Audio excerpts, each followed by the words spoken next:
What's up, YouTubers? This is your boy Big Metro Fan 12 coming to you with another video game review. And this time I'm reviewing A Nightmare on Elm Street, released on the NES by LJN and Rare. And it's pretty much loosely based on the A Nightmare on Elm Street movie franchise. The plot of the game is that four unnamed teenagers collect the bones of serial killer Freddy Krueger on Elm Street, then go to the local high school to burn his bones. Now, there's two bad signs right there. The first one has to do with the fact that the main protagonists in this game don't have names, so they're pretty forgettable from that standpoint.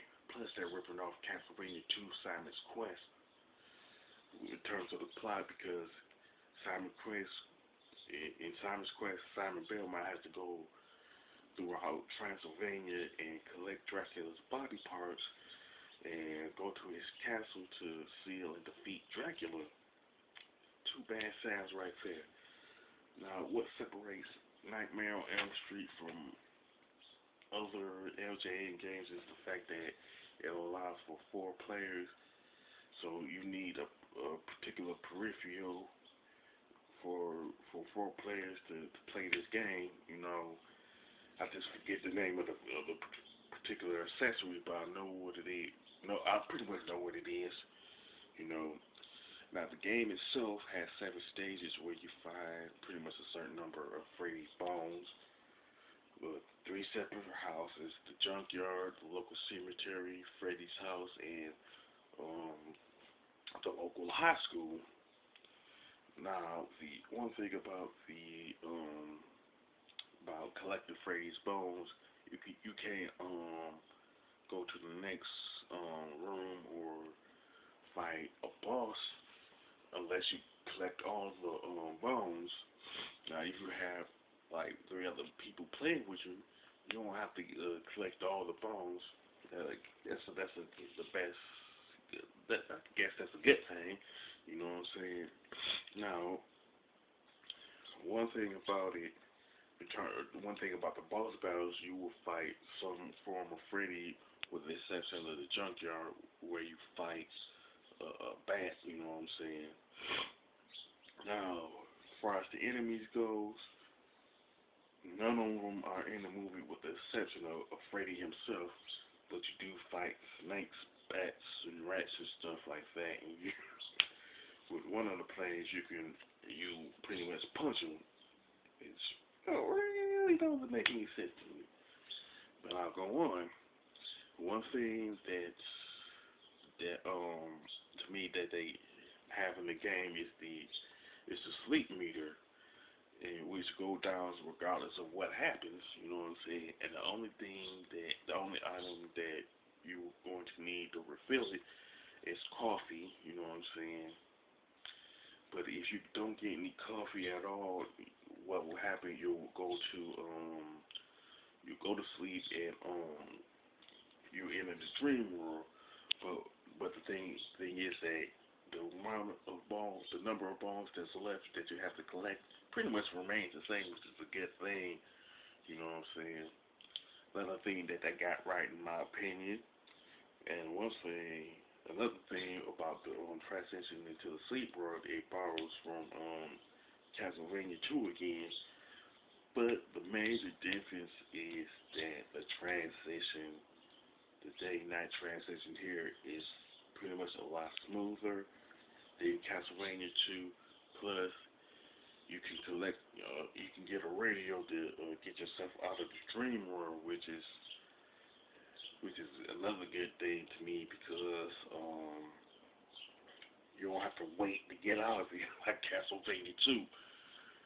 So, now the 4 characters consist of a normal teenager, Shadow Master, Acrobat, and Necromancer.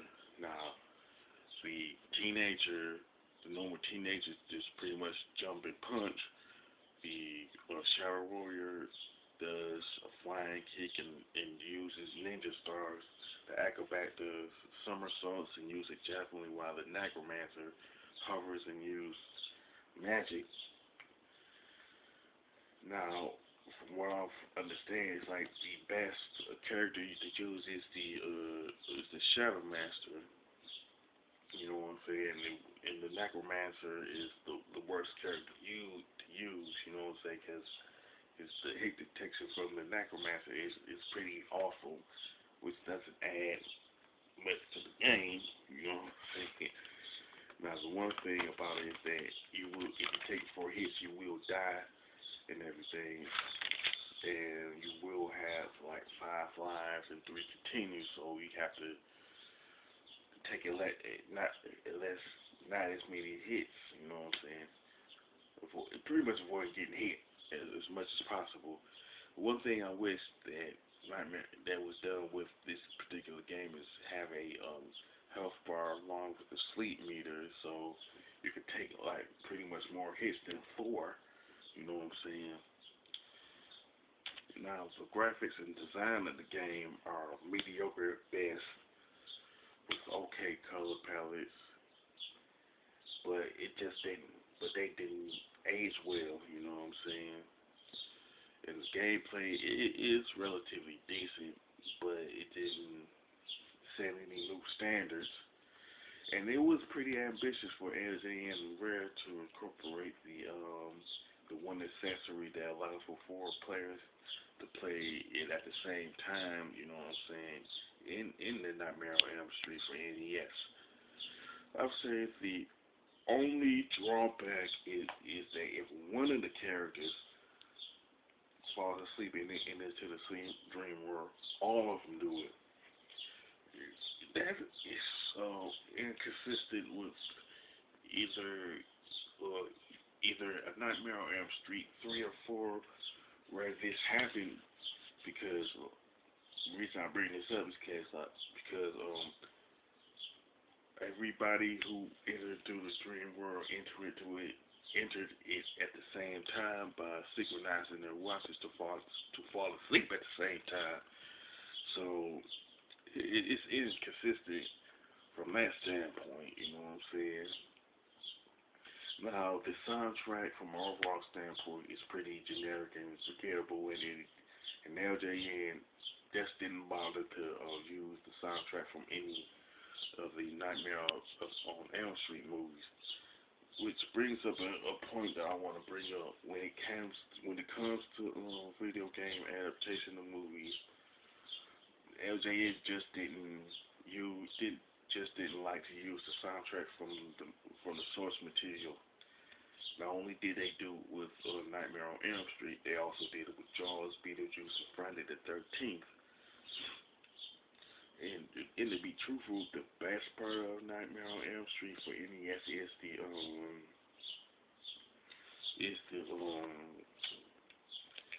dream world transition. That's what I'm thinking of. You know what I'm saying? Mainly because it's a lot smoother. You know, so you don't have to wait to get out of it like Castlevania 2. Just go find the radio and get it. You know what I'm saying? I would say the main gripe that I have with this particular game is that technically it didn't need a video game adaptation because none of the enemies in the game don't are not in the movies, with the exception of Freddy. You know what I'm saying? Plus, it really didn't need to rip off the Castlevania 2 anyway. You know what I'm saying? Plus, another thing is like they could have had like a better way. As far as the plot is concerned, they could have used their better ideas for a Friday, not Friday the 13th. There's better ideas for a Nightmare on Elm Street game, like you know what I'm saying. It could have been LJN could have actually used a plot from one of the movies from the Nightmare on Elm Street franchise as a better alternative, you know. Now, I will say that Nightmare on Elm Street on the NES isn't the worst game made by LJN, but given that it is given that it is flawed, it does add to LJN's reputation as making like a bunch of turd fest games. You know what I'm saying? Now, I will say that pretty much stay away from this game unless you're planning on adding it to your NES collection or planning to put it in your Let's Play on your YouTube channel to see how bad it is.